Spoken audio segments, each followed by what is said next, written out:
from the TV30 studio, here's Jim Schneider. Well, hi, and welcome to inFocus. We so appreciate you joining us each and every week as we talk about issues certainly of concern to us here in our community, our city, our state, and across the nation as a whole. Ladies and gentlemen, did you know that the Wisconsin Supreme Court just upheld Governor Tony Evers' manipulation of numbers that has put a tax increase into effect for the next 400 years, forcing you to pay that increase for the next, 4 centuries? Are you aware that Governor Evers recently issued a proclamation to our state declaring it to be Lesbian Visibility Week here in our state and expecting you to acknowledge and celebrate that? Did you know that legislation is being introduced in the state of Wisconsin that is going to remove all the pieces of legislation that have been there to protect human life in the womb? That is unfolding as we speak. And friends, also, we saw just recently a Milwaukee County judge arrested by the FBI. So we're going to be talking about that and so many other issues tonight. It's our privilege to have with us Daniel Degner, President, Wisconsin Family Council. Daniel, good to have you here. Yeah, thanks for having us, Jim. And also we have Sam Krebs, who is the Legislative Director for Wisconsin Family Action. And Sam, good to have you back. Good to be here, Jim, as well. Thank you so much. So first of all, tomorrow marks 100 days in office for President Donald Trump. And just wondering, through your perspective, your thoughts, what do you see as being the most noticeable achievement or happening in these first 100 days? Daniel, we'll start with you. Yeah, from my perspective, what I'm really encouraged about and what we're encouraged about organizationally is Trump has made the bold stand to say that men are men and women are women. There's no such thing as this transgender nonsense.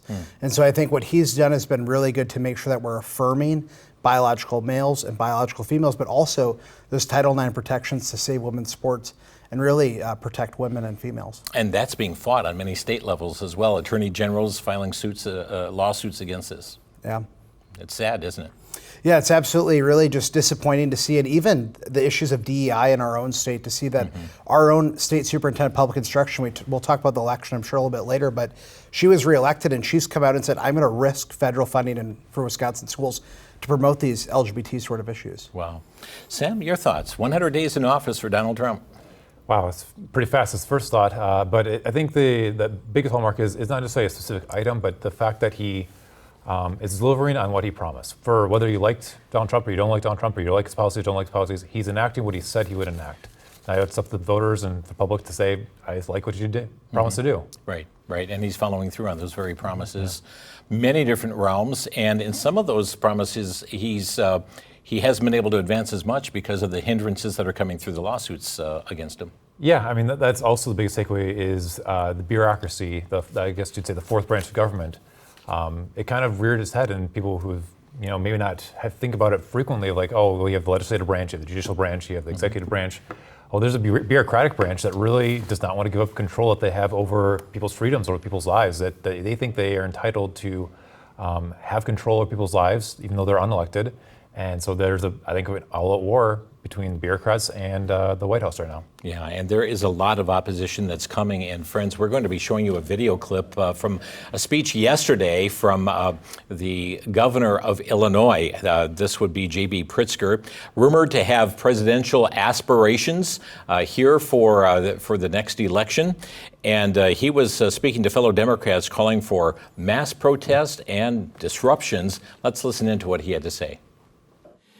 Never before in my life have I called for mass protests, for mobilization, for disruption, but I am now.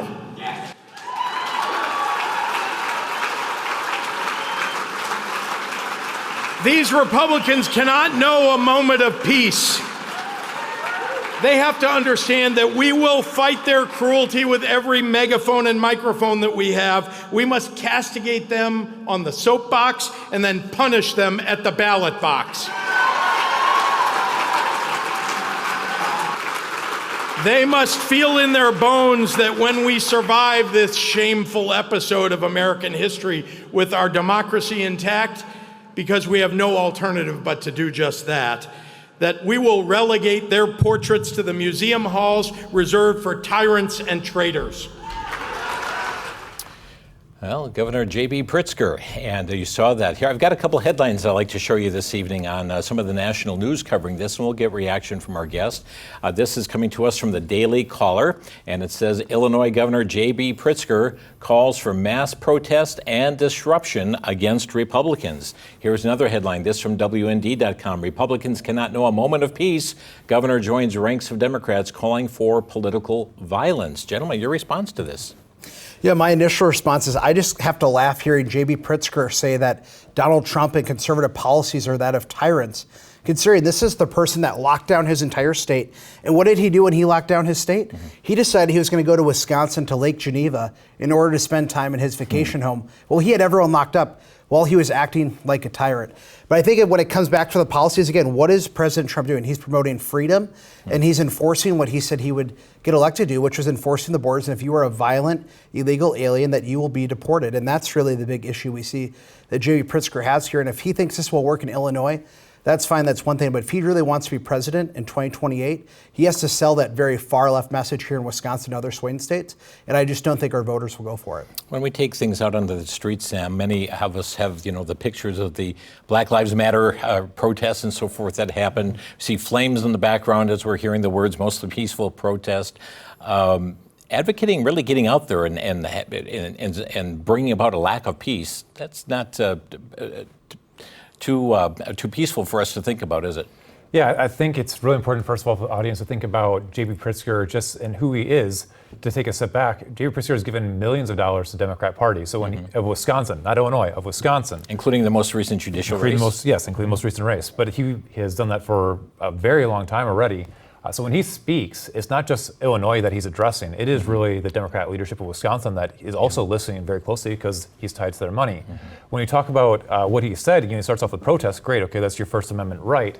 And then he immediately moves to disruption. And that kind of moves the edge away from protest and more moves towards, well, does that mean you actually are physically harming something? Or I guess it leaves that kind of ended open of where you go from First Amendment right to now no longer protected rights of speech because you're committing violence or some sort of action there. So he's towing that line and making it very clear that Republicans are the enemy. And I think that's very rich if you say, we want to have the right to protest and the right to push back, but then the other group side doesn't have the right to push back. They should be shut down. They should be put in a box.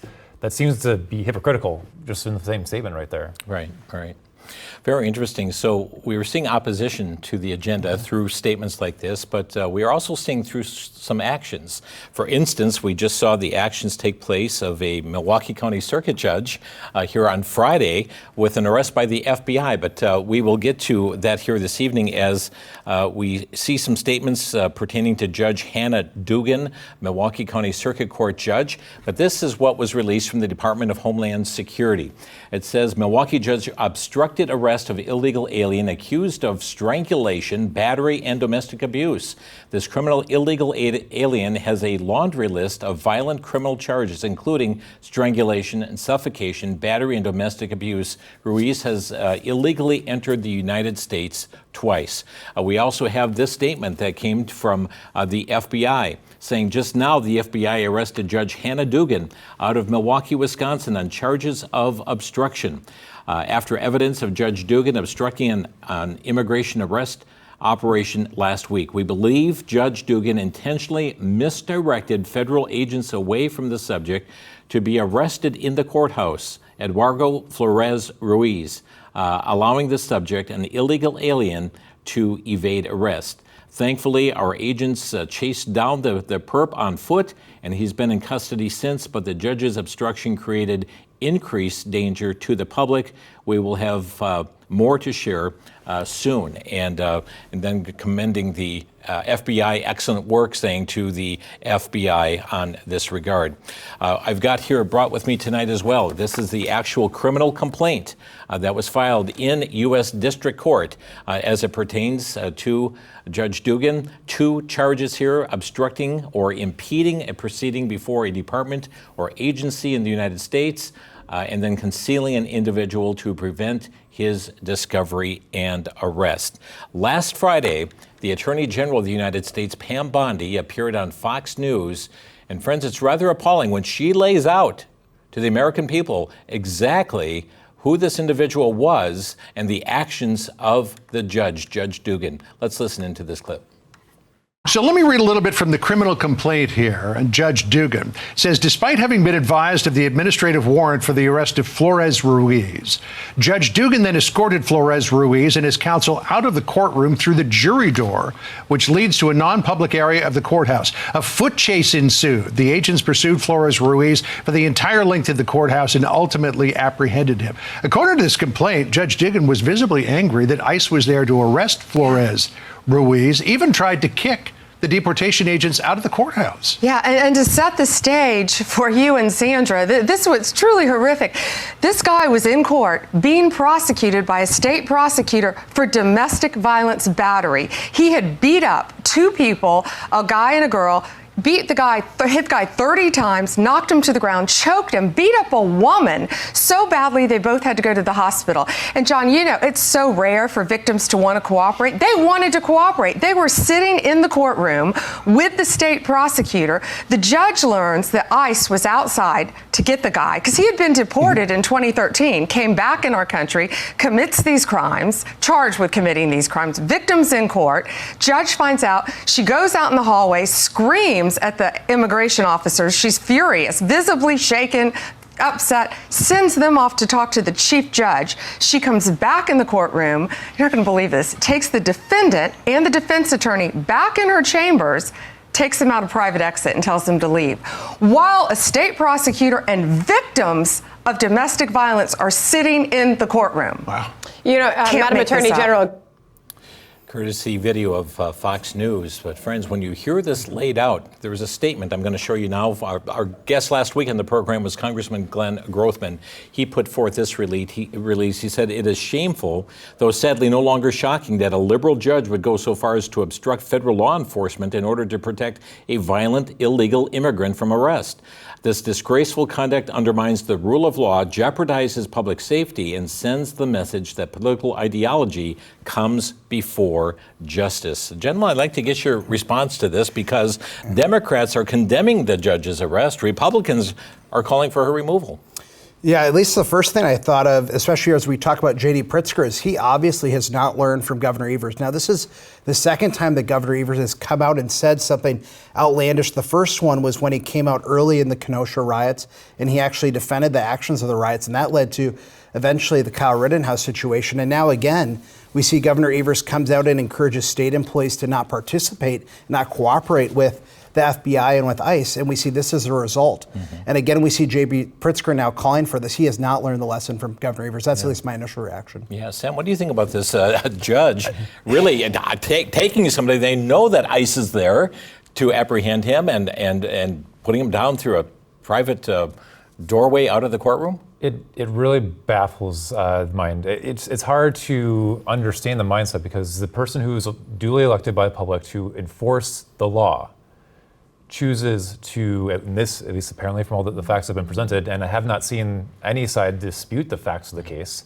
I've mainly seen just the political side of the case, but I've not seen the facts actually disputed, to then openly misdirect people from enforcing the law. That is like telling, I don't even know, the firemen going into a house and setting the house on fire. Like that seems to be the same analogy of doing the exact opposite of what she was elected to do, was to enforce the law. And so it's really hard to wrap your mind. I mean, even the Attorney General of the United States was just flabbergasted at the details of each step of the scenario. Right. It gets harder and harder to believe, and yet here we are sitting, we have a real life example in Wisconsin of how this case plays out, and that's not the only example. This has happened in several states across the country. Yeah, and going off of that, one of the things that I don't think has been mentioned, and again with what Pam Bondi says, was this is just unreal to be able to make up. But what is really interesting with this case that hasn't been reported much, but Wisconsin right now has talked about as some, is this isn't being talked about from the case of Marsy's Law. The state voters passed a constitutional amendment to protect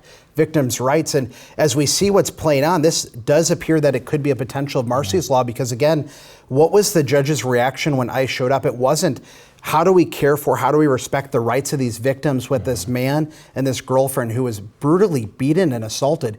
Instead, it was, we're just going to not even care about that case. We're just going to get rid of the case for the day. We're not going to tell anyone about it. And then we're going to have the defendant leave behind a closed jury box door. And really, it was sad. It was a sad day for victims in Milwaukee County Circuit Court because they weren't able to have their side of the story heard, but also their rights protected as victims of domestic violence. Earlier, you referenced the matter of Tony Evers, and Tom Tiffany is calling for an investigation, Congressman Tiffany. Matter of fact, this is from the MacIver Institute. It says Northwood's congressman asked Attorney General to investigate Evers' ICE policy. And this is Congressman Tom Tiffany. He said he has written to Attorney General Pam Bondi's office informing her of the governor's defiant stance. He said it's clear that Governor Evers needs to be investigated by the DOJ for sidestepping the law, and I'm hoping Attorney General Bondi will take action and hold him accountable for blocking ICE from doing their job. And then the report here that Dan O'Donnell from WISN broke the story about a Department of Administration email that warned the state, do not answer questions, including when an agent asks about someone you know or presents a warrant with an individual name. This is an email from the Department of Administration. State employees may not grant ICE or another agent access to any such data or information absent authorization from their legal counsel pursuant to a valid judicial warrant, the email said. So we have the Governor Evers administration getting involved with this, but I came across this as well. This is Congresswoman Gwen Moore, who represents Milwaukee. This came out in early February, her release. And it just said, I understand many of my constituents are worried about Trump's deportation efforts and its potential impact on residential residents in Milwaukee. And then if you're in the situation with ICE, it's important to remember you do have rights. If approached by ICE agents or police, if they come to your home, she goes through a litany of scenarios for them as well.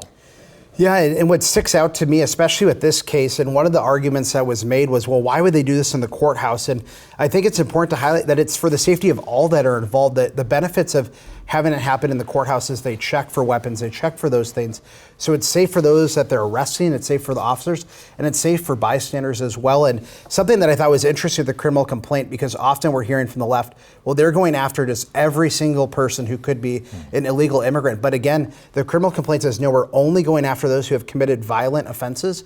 And here's the thing I think is most interesting about this particular person that's involved is he was actually already deported once. Right. And he wasn't deported under a Trump administration. He was actually deported under President Obama's administration. And I was just reading an analysis by one of our attorney friends over at Will that highlighted that actually because he was already deported once, he doesn't even need due process for a second time. They can arrest him and deport him. And so again, we just see all the facts that come around this case. It really looks really terrible for Judge Dugan that she obstructed the law. Right. Very interesting case. And when we open phone lines later, we'll certainly welcome your comments on this particular issue. But Judge Dugan scheduled for a May 15th preliminary hearing, possible arraignment.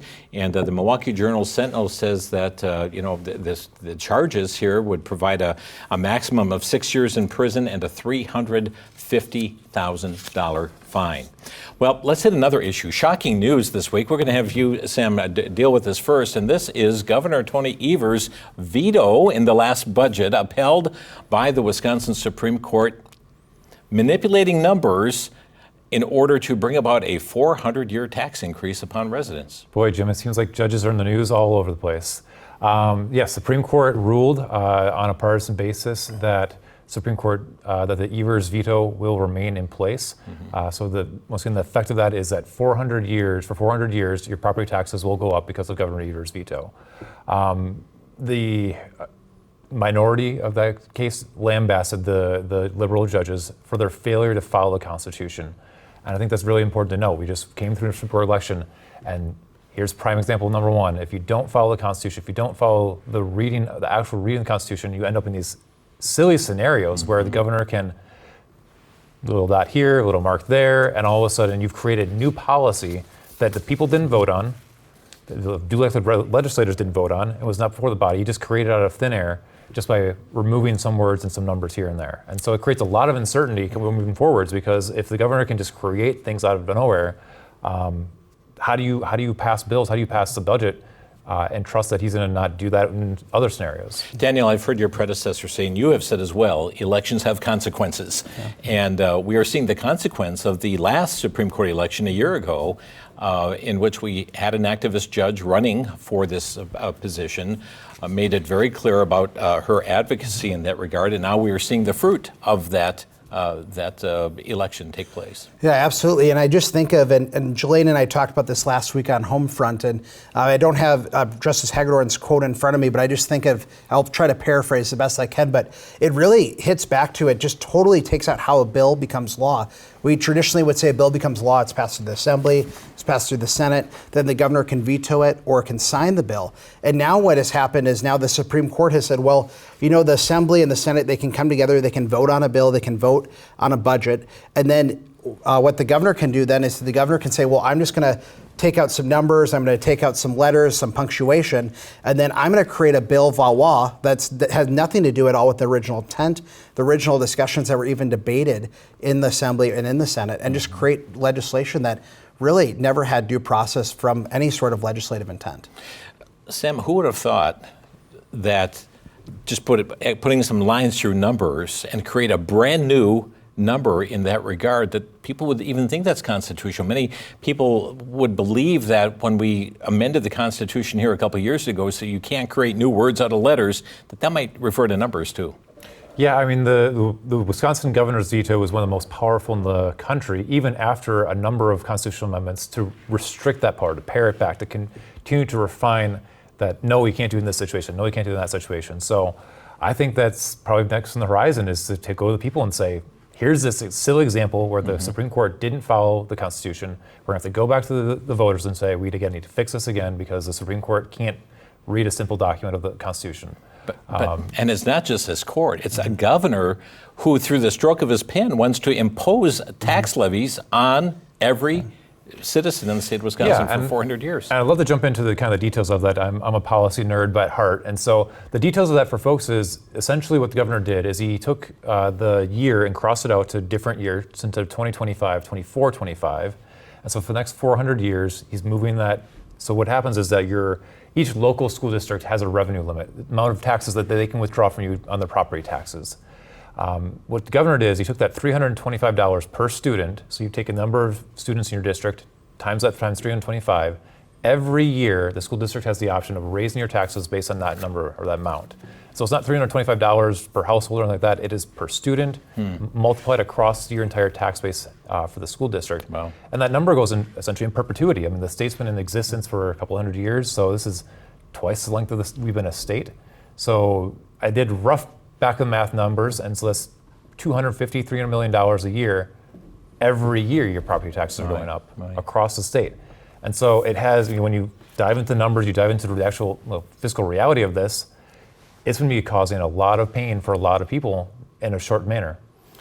I'd like to ask this because right now we have the legislature involved in the next budget cycle. How will this impact what they do?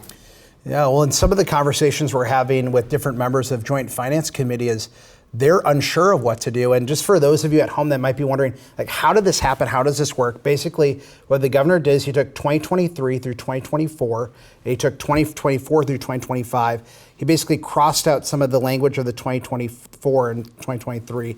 And then he took the language for 2024 through 2025, erased some of those numbers in order to create 24-25. So it said 2023 through 24-25.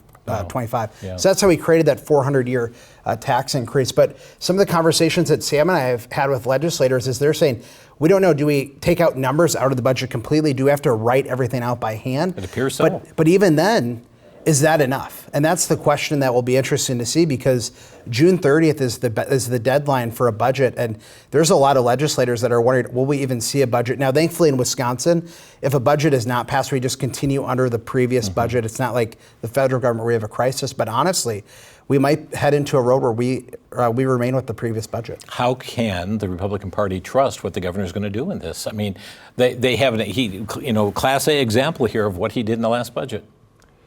Jim, trust is a very hard thing to come by in politics, period, but especially when you're dealing with someone who may be your opponent.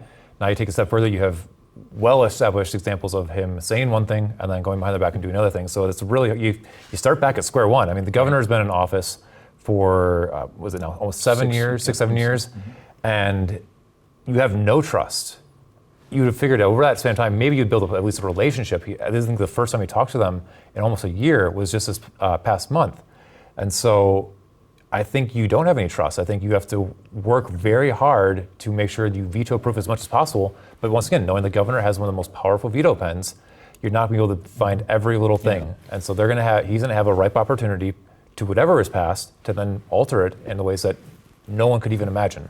Yeah, and speaking of that veto pen, I think what's interesting too, of especially what that meeting that he had with legislators earlier this month, is that Republican legislators want to give a tax cut. They want taxpayers to get their money back.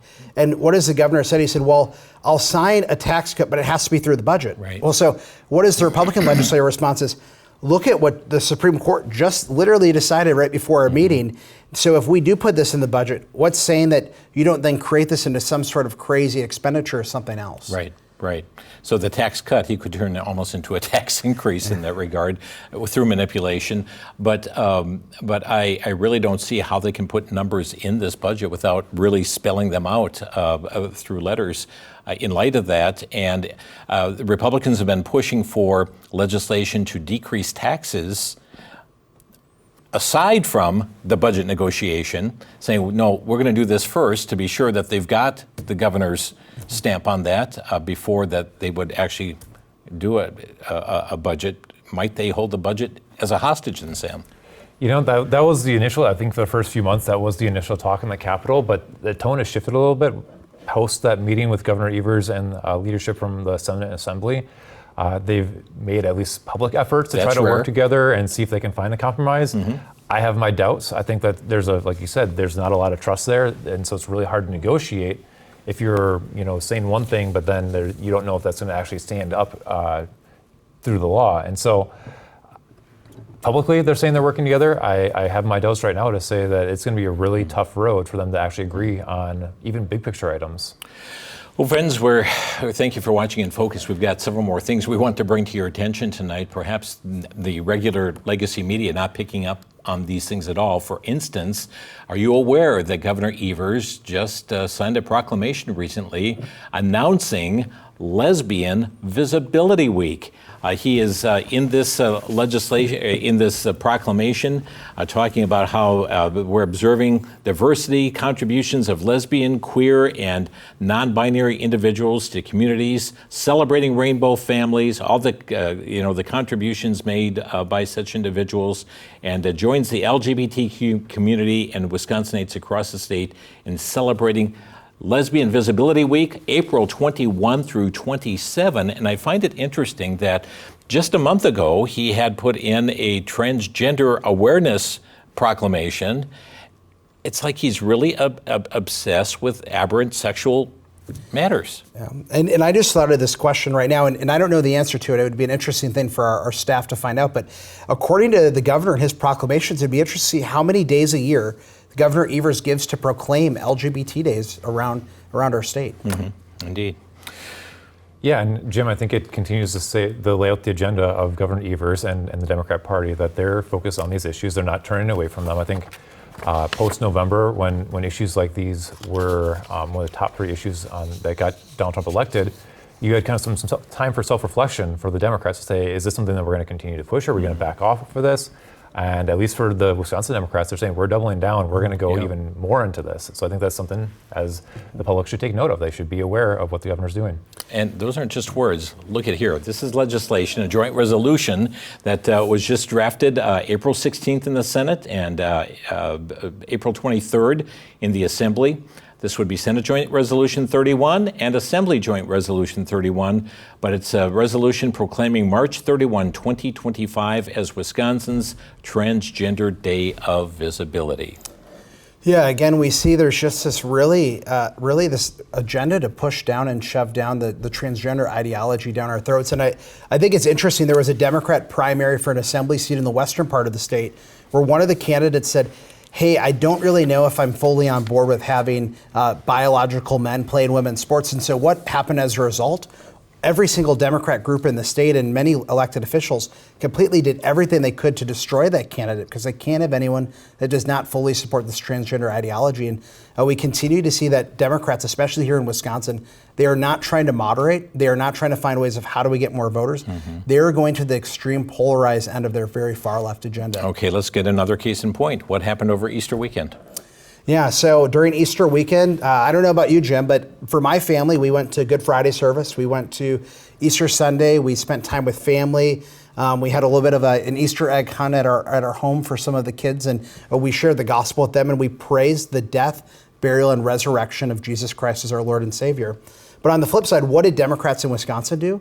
They celebrated a pornography star here in Wisconsin, and they gave a citation in the state assembly to a woman who won the Penthouse Pet of the Year. It's just disgusting. This is a press release that came from Joy Gobin of the 5th Assembly District. Saturday, April 19th, Representative Clancy, Hong, Madison, and Phelps presented a legislative citation on behalf of our entire state assembly to an individual, recognizing her for being the first person in Wisconsin to be named Penthouse Pet of the Year. I'm disappointed and frankly angry at these 4 legislators who took it upon themselves to honor someone for their work in pornography. There was no discussion, consensus, or vote taken by the body to come to an agreement to honor this individual. Last month, these same 4 legislators voted against a bill that would protect children from pornography. This month, they're honoring an individual who actively participates in pornography. Representative Gobin issued that statement.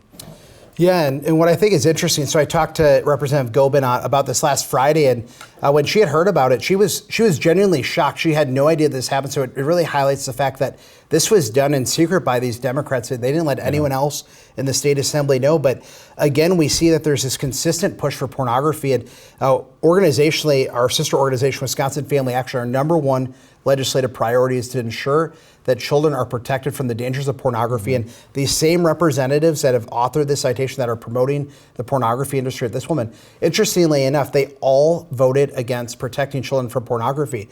And so it really begs the question of where do these people stand on the pornography industry, especially with minors? You know, Sam, they could have issued this as an individual legislator, but how do they get the authority to do it on behalf of the entire body? Right, Jim. So that's a little bit of a procedural thing. So any senator or representative can issue a legislative citation. So they go to the chief clerk's office of their body and they say, I want to give this citation to this person. Usually it's to an outstanding member of the community. It's a firefighter, or a police officer, a teacher, someone who has a long service of public history, long record of public service. And so I've never ever thought of one that's been controversial. Usually it's a former legislator, maybe they're honoring their history of representing people. But this one is very odd, and I think it's also very odd that they didn't do it right away when this thing happened. Reading the resolution and kind of looking at the timing, they specifically waited for Easter weekend to award the citation. You mean to make it in your face? I can't assign motive to people, but on looking on the outside looking in, that appears to be the message that they're sending. And also on that specifically citation, they talk about legalizing sex work and honoring sex work. And for people who don't know, that's code for legalizing prostitution. So I think Democrats in this state, I would hope that journalists and members of the media would go up to every Democrat member and say, do you support Representative Clancy and Hong, Madison, and Phelps in their efforts to legalize prostitution? Because that's what they're, in that citation, they're saying that's our end policy goal. And so once again, that's something that every Democrat member should be aware of and that they should be held account to, because that's where they're trying to take the state. And just thinking too, with last week, we hosted the NFL draft in Green Bay, and one of our partner ministries with Wisconsin Family Council did a lot to train ministry partners on how to watch for human trafficking at that event. And I just think if we are so concerned about protecting women and ensuring that human trafficking doesn't exist, why are these legislators going out and trying to promote prostitution? Why are they trying to go out and promote sex work? And it really is unfortunate to see that this far left agenda is being pushed. And I agree with Sam, we should ask every member of the Assembly where they stand on this, but it should also be asked of Governor Evers as well. Wow. Well, there's more things that are going on in our state assembly as well. And one of the things that also is unfolding right now is legislation that's being circulated to really do away with any statute that protects life in the womb. Sam, what's going on? Right. So the every member of the Democrat caucus in the Senate and the Assembly, besides one, sign their name onto a bill, and that's pretty rare. You reserve that for keynote pieces of legislation that are literally one of your top 1-2 priorities. And so they put out a bill for a co-sponsorship. It's a period of time where people can express their interest in the bill or support. And they said in the bill, we are going to take away every single restriction from abortion that is currently on the books. So the list is very long. There's right now a requirement that the mother has to see an ultrasound before they go forward with an abortion. There's a requirement that the mother's provided counseling resources before they go forward with an abortion. There's a requirement that state insurance cannot, or Obamacare cannot pay for abortions. They would take all of those restrictions away. They would all take all those safeguards away in a lot of circumstances. And so it would also create a right to an abortion. It would create a cause of action. So it would prevent future legislatures, future actions of the state to prevent abortions from taking place. So it's a wide range of bill. It literally wipes away pretty much every piece of positive law we have in restricting abortion access and protecting both mother and baby, and saying we're going to essentially wipe everything away as much as we can. I've got a copy of this here, then we're going to get a comment from Daniel. This is the memorandum that went out to all legislators to co-sponsor this legislation. You'll see the draft number here, LRB, that stands for Legislative Reference Bureau 2921/2919. People will have until May 2nd to put their name down on this, to become co-sponsor this. Daniel, this, when people talk about being extreme, this is extreme. Yeah, well, and one of the things that we didn't dive into is how long abortion would be available in this case. In this bill, or this LRB that we have, abortion would be legal through all 9 months of pregnancy. And again, we've seen in the ads all throughout the spring election and throughout the previous fall election of, look at how extreme Republicans are on abortion. But here we see it's very clear. The Democrats in the state are very all on board for extreme abortion through all 9 months. And as Sam said, every single member of the state legislature is a Democrat except one signed on to this. So really, we should be thankful for that one person that didn't sign on to it. We should pray for him and his continued strength. But really, again, this bill, thank God it will not pass the state legislature this session. Will not get to Governor Evers' desk. But the real concern we need to have is we need to start looking forward to 2026, because this is a messaging bill of Democrats saying very clearly that if they get elected, if they take over the Assembly and they take over the state Senate in 2026, it's a done deal. This is their number one legislative priority. It's a done deal. Governor Evers would be anxious to sign this if reelected. Additionally, we know that there is now a sitting Supreme Court that would back it up as well. Let me just share a few. Tim, if I could jump in there too, because I think the public comments following that, because the Senate Democrats and the Assembly Democrats all had to put out press releases in support and praising this. And I think I keyed in on one specifically that said, we want safe and legal abortions. Mm-hmm. And I'm not so young that I don't forget the terminology of safe, legal, and rare. You're right. Well, the Democrat agenda has dropped the rare portion, but the measures in that bill drop the safe portion. A lot of the measures that are in law right now protect the mother. They help her, but I look at the counseling. That's a valuable thing that I've heard constantly in the Capitol, that there's a mental health crisis. There's a mental health crisis everywhere.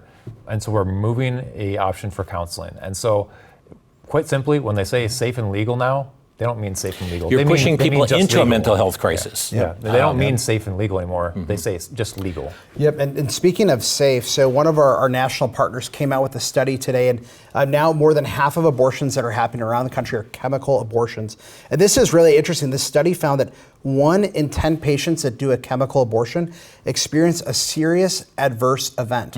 So it's not safe, and it's not safe and legal. Really, this is damaging physically as well as emotionally. Mm-hmm. Let me share some of the releases you're referring to, Sam, on this. Coming out, here's Representative Subek. It says, Republican politicians and extreme right-wing justices on the Supreme Court have unleashed a never-ending onslaught of attacks on access to abortion, including the repeal of Roe v. Wade and a proposed federal abortion ban. The Abortion Rights Restoration Act would ensure that every Wisconsinite has a right to determine their own future. And I want to stop there. What about the unborn baby? What about the baby in the womb? their own future and make their own reproductive health care decisions without interference from politicians, which they're doing with this legislation. Abortion is essential and often life-saving health care. It should be available safely, legally, and without judgment because every pregnancy is different. Every patient's circumstances are unique. Abortion is not health care. Well, I was going to say, just going off of that quote, abortion is not essential and it does not save lives. It's the total opposite of what Senator Royce is suggesting in that statement. Let me also just share a statement here. This is from Senator Larson's from our area as well. And his headline, "Our freedoms are not negotiable." And inside just a statement, abortion, he said, is health care. As such, it is our duty as elected officials to ensure that those who seek an abortion are able to do so safely, affordably, and legally. When will they come to understand that with abortion, there is always a fatality? It's heartbreaking to see, Jim, and honestly, it's out of step with where Wisconsin is. I think the mainstream media has done a good job of backing up the Democrats' talking points on this. You saw extreme. They keep on saying that. Well, let's talk about what's extreme right now. So in Wisconsin, abortion is legal up until the 5th month, right? Currently, right now. As interpreted by a judge. Well, no, that's current law as passed under Governor Walker. No. So that was the 20 weeks. But I'm thinking of the 1849 law. Right, but I'm saying right now, 5 months is the mark. And people say weeks, I say 5 months, because you think about that number.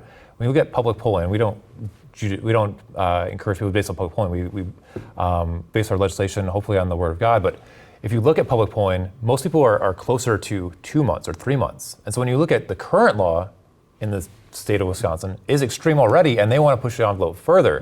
And so I think it's a kind of a bait and switch. They call about, their extreme agenda. It's the extreme agenda to protect lives and to save babies. It's so extreme when actually what's currently on the books is extreme, and they want to push that extremity even further. Right. Yeah. Friends, there is a legislative hotline number that you can utilize to speak to your own legislator on this draft. The toll-free number is 800-362-9472. That's the legislative hotline number, 800-362-9472. I've got another hour of things to talk about tonight, but we want to open our phone lines as well to give you opportunity to weigh in on these many issues that we've talked about already. And if you have a question you'd like to ask, if you have a comment you would like to make, a brief comment, go to your phones, give us a call, 414-935-3030, 414-935-3030, 800-733-8830. Perhaps you've got a comment pertaining to the arrest of Judge Dugan inside the courtroom.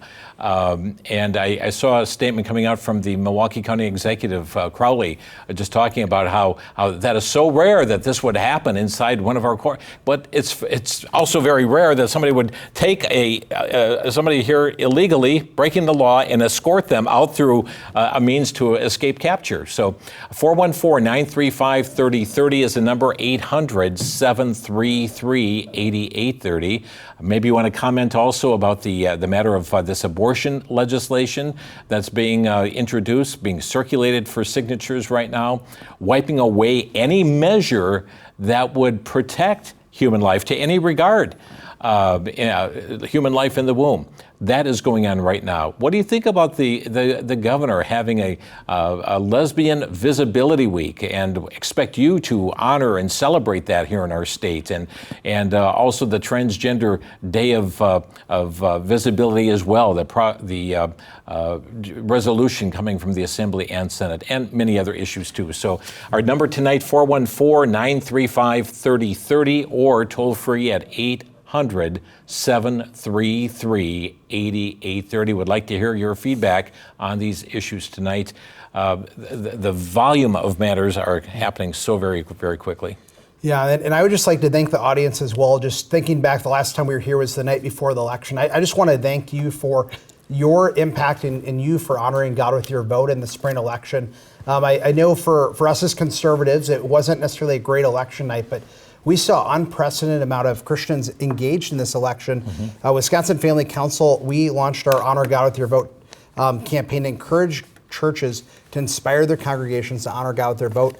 And we were really encouraged. We saw out of 2,500 evangelical churches that we reached out to, almost 1,100 encouraged their churches to participate in this election, which was an increase of over 75 churches from the fall presidential election. So we're really thankful for church engagement, but also with our sister organization, Wisconsin Family Action, we were able to reach 5.2 million voter impressions to encourage people to vote. And we did see a significant increase among Christian conservative voters. It wasn't enough to win, but we were really encouraged, and just thank you to the audience for voting and making an impact this election. Sam, we're just a year away and again from another critical election.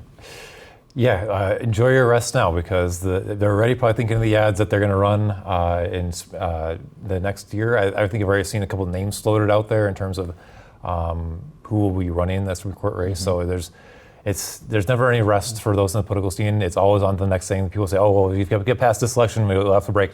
It's always continuous. The cycle continues to go on. But we here at Wisconsin Family Council, Wisconsin Family Action, will continue to be engaged on these issues. Yeah. Friends, our lines are open, 414-935-3030 or 800-733-8830. Your questions you have on the issues we've discussed, or a brief comment concerning them as well, pick up your phone, give us a call. We're going to go to Michael in Watertown. Michael, you're on the air. Actually, it's Michelle. Michelle, okay, I'm sorry about that.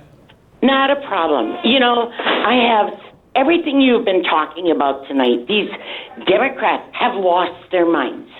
From Evers raising our taxes for 400 years to putting babies up until birth. This is ridiculous. Yeah. Don't these people have any respect for life? No. Yeah, a short I know. answer. Yeah. Yeah, No. Michelle, I can really sense your frustration, and I think the hardest thing is to not let that frustration boil over into some sort of hatred or something like that. Oh, well, I'm not one of those people. I don't go protest and be stupid and do dumb things. I actually have a job. Unfortunately, don't have time for that. But my point being is they're taking advantage. And, you know, Evers, I never voted for the man, and I'm stuck with him. And we have to get a stronger Republican Party so that we can actually have some control over our own lives. Thank you for the call here tonight. We do appreciate it. And to your point, it starts really with having those conversations. Like I said, it really can't boil over into a point where you can't have a conversation with someone who is on the other side. As much as we strenuously disagree with Democrats and liberals and their positions on abortion and all these other issues, it starts with a conversation with those folks, because they have such a different worldview. They have such a different perspective on life. It's on our responsibility to start talking to them and saying, here's a different path forwards. Here's a way that is honoring to God, and here's why. And so those are really tough conversations. Those are very difficult conversations. But every person, I think, who feels frustrated by this, I hope they're encouraged to say that one conversation where you can change somebody's mind, even on a small thing, can be a step forward, say, make an impact in the state. Yeah, and going off of that, we'll be sending out an email to pastors tomorrow, and I share this all the time with our staff, but I'm reminded of what the Apostle Paul says in 2 Timothy 2. He reminds us and encourages us that we are the Lord's servant. We are not to be quarrelsome, but we are to be meek and gentle. But we are to pray that those individuals that support abortion, that support these ungodly values, that they will come to a knowledge of the truth and be set free from their sin and enter into a relationship with Jesus Christ, and that they'll be able to see the truth as God's designed it on the issue of life, but also these other issues in front of us. Yeah, Scripture also says, I exhort, first of all, that supplications, prayers, intercessions, giving of thanks be made for all men, and it said for kings, for all that are in authority, that we might lead a quiet and peaceable life in all godliness and honesty. And so that's very, very important in that regard, to be praying for those that are in leadership.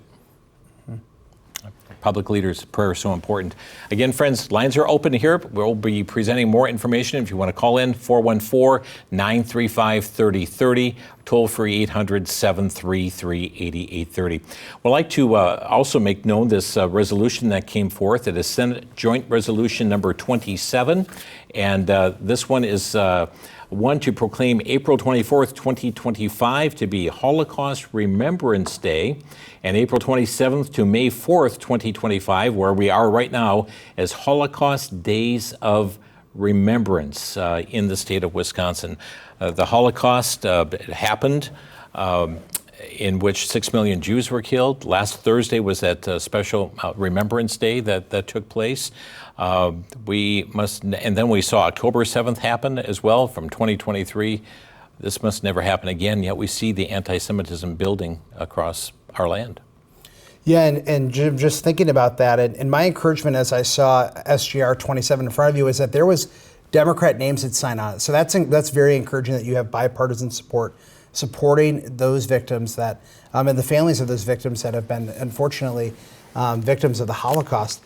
But again, the concern that we have as we're seeing in the culture, especially as we're seeing the far left, is there's reports that there were pro-Palestinian people that were going in and going door to door in the Capitol on the day of that resolution to really promote a very far left anti-Israeli agenda. And we need to, as Christians, support the nation of Israel as well as support Jewish people. As we are showing some different pieces of legislation, you have a directory of people to contact their legislators directly. I've got a copy here called the 2025-2026 Legislative Directory. You're making this available to our viewers either in electronic form or in print form. Yep. So if people want our legislative directory, you can you can send an email to info@wifamilycouncil.org. Just say that you would like a copy of the legislative directory, and also please send your address too. If you would like a print copy, that's the only way that we'll be able to send it to you is if you also have your address on there as well. But we also do have digital copies as well as available at wifamilycouncil.org. wifamilycouncil.org. You may call them by phone as well. 1-888-378-7395, 1-888-378-7395. Just ask for the legislative directory, and you'll be able to find the phone numbers that take you directly to the governor's office, directly to your state representative, to your state senator as well. Let's go back to the phones. We've got Debbie calling from Hales Corners. Hi, Debbie, you're on the air. Hi. Is there any way that the United States Supreme Court can get involved in the bad decision and unconstitutional moves that Governor Evers made with our taxes? Yeah, Sam. I'll take that one, Debbie. Thanks for calling in. In this scenario, it's unlikely, especially in scenarios where the Wisconsin State Supreme Court is interpreting matters of the state constitution. The federal Supreme Court does not get involved. Usually they're stepping into the process when it intersects with the federal constitution. So I would say it's very unlikely in this scenario to happen. Now, we have seen the federal Supreme Court come and several times in Wisconsin, and there's the current case of Wisconsin that's before the federal Supreme Court on a religious liberty issue. But on this one specifically, unfortunately, I don't think that's a likely possibility. Yeah, and just thinking too of in times past where we have seen the U.S. Supreme Court step in, it's normally when there's an appeal made on behalf of those federal U.S. constitutional grounds. And the example I can think of is when Evers tried to push his maps under the more conservative-leaning Supreme Court. Originally, Brian Hagedorn sided with the liberals, and eventually that case was referred up to the U.S. Supreme Court because Evers intentionally gerrymandered the lines in a racial manner, and it was deemed that was unconstitutional for that reason. But it wasn't a state issue they were dealing with; they were dealing with the federal issue there, and that's why the congressional maps were held with Evers. Great, but likely not on some of these state issues, such as the raising of our taxes for 400 years. Thank you for the call. That was Debbie calling in here this evening from Hales Corners. 414-935-3030 is our phone number. Here's a couple bills that were introduced here in April as well. Assembly Bill 215 and Senate Companion 217. And this is dealing with a name change pertaining to gender identity. What's this all about? Right, Jim. This is actually, I think last time we were on, we had talked about the Democrats had recently just introduced a package of bills to further what they would call trans rights. And so this is one of many bills that several bills that they've introduced. The idea would be, so right now there's a requirement that if you change your name legally, you have to go to the newspaper and submit that for 3 weeks in a row. Mm-hmm. And so there's specific carve-outs currently if you're changing your name because of a domestic abuse situation or some sort of scenario like that. So they're adding gender identity as one of those special scenarios where you wouldn't have to publish that name. So once again, the number of bills that they're pushing forwards are a lot of those carve-outs to create transgender rights in state law. We're coming upon the month of June. Are we going to see a pride flag, a progress flag flying above the state capitol again this year? Oh, I would be almost certain we will. We've seen that the governor each and every year since he's been governor has said very boldly that he's going to do whatever it takes to really promote the pride flag and the LGBT agenda. And I think once again, we'll see it. And every year our office gets phone calls for people call and say, hey, can't you do something about this? But unfortunately, the governor does have the authority to put the pride flag over the Capitol. And if it was up to us, it wouldn't. And I forget if we talked last month, but there was a bill in this last month or so for there was a public hearing for a bill that would remove the pride flag and other flags from being flown in our Capitol and other state buildings. And that's a bill that should be promoted because we should only be having flags like the prisoners of war and the missing in action flag, the American flag, and the Wisconsin state flag. We shouldn't have any of these sort of political ideology flags, whether it's the LGBT pride flag or even a pro-police flag. Anything that could be viewed as political should not really be thrown onto citizens the way that it has been under the Evers administration. Okay. Here's a couple other bills introduced this month. Matter of fact, over 100 pieces of legislation introduced the Assembly, the Senate resolutions since you were here just a few weeks ago. Senate Bill 189, Assembly Bill 189, and this has to do with the a final hearing pertaining to the dissolution of marriage, that you don't have to appear in person for this. And I saw this, and it stood out to me because we're doing everything possible to make it easy for divorce to take place. Mm-hmm. Yeah, and what we saw with this bill is that what this bill does is it allows for someone to do this hearing via Zoom. And really what we see organizationally is our heart really needs to be, how do we encourage marriage? How do we really help people that are on the brink of divorce, that are in these crisis marriages, and really point them back towards the gospel and really try to help restore and reconcile those marriages. Yeah. As we're moving forward here, what do you see as some of the most important issues? We have just a couple of minutes left in the program. Some of the important issues that are before our legislators at this particular time, Sam? You know, Jim, that's actually a really great question because not quite sure they know. I think there's a lot of angst and there's a lot of confusion. I saw a recent poll that asks people, what was your number one issue? And this was, state of Wisconsin poll, and it was like, what is the top thing that comes to your mind? It's like, what's the thing that needs to be addressed?